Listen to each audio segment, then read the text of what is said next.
কবিতা মই লিখি লিখি এদিন ডাঙৰ কবি হম যদি নহও কেনেবাকৈ চুলাই বেপাৰী হম চুলাই বিকি পইচা ঘটি বিয়া পাতি লম তাৰ পাছতো বেপাৰখন মই সদায় জিলিকাই থম।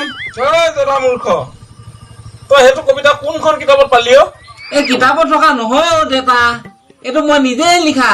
মানে মই এদিন একদম খাতৰা কবি হম বুলি ভাবিছো ক আৰু যে তাৰ কাৰণে মই চেষ্টা চলাই আছো।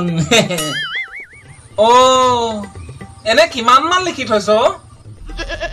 দেতা মই মুঠতে লিখিয়ে গৈছো আৰু হিচাপ যে পাছতহে হ'ব আৰু মুঠতে লিখি গৈছো আৰু। অ চাও তই এইফালে আছোন অলপমান মোৰ সন্মুখলৈ গৈছো বাৰু।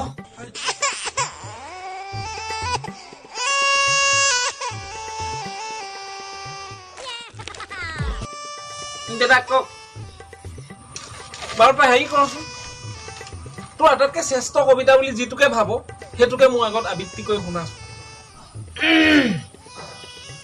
আবৃত্তি কৰ কৰ। কৰোণা ভাইৰাছ কিনো তোমাৰ লীলা 2020 ফেব্ৰুৱাৰীৰ পৰা মাথা চুবাই আছা।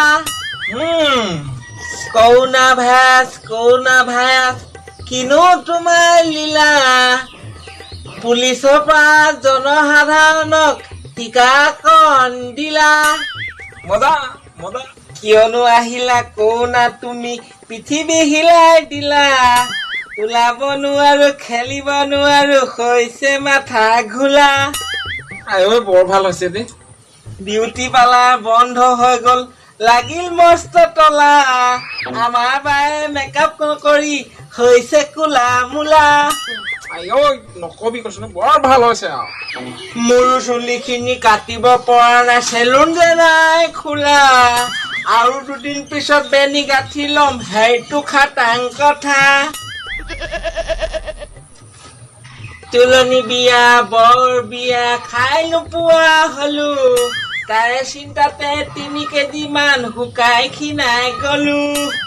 আৰু যে মোৰ কবিতা ইমানতে সামৰণি দিলো। ভাল গোবৰ এখিনি মাথাত সোমাই ললি হা। ভগৱানৰ আশীৰ্বাদ এটা দেতা। তোৰ যে উজ্জ্বল ভৱিষ্যত কামনা কৰিছে ন দেতা। চুপ নাই কৰা জধা মূৰ্খ ভিতৰলৈ যায় দিয়া।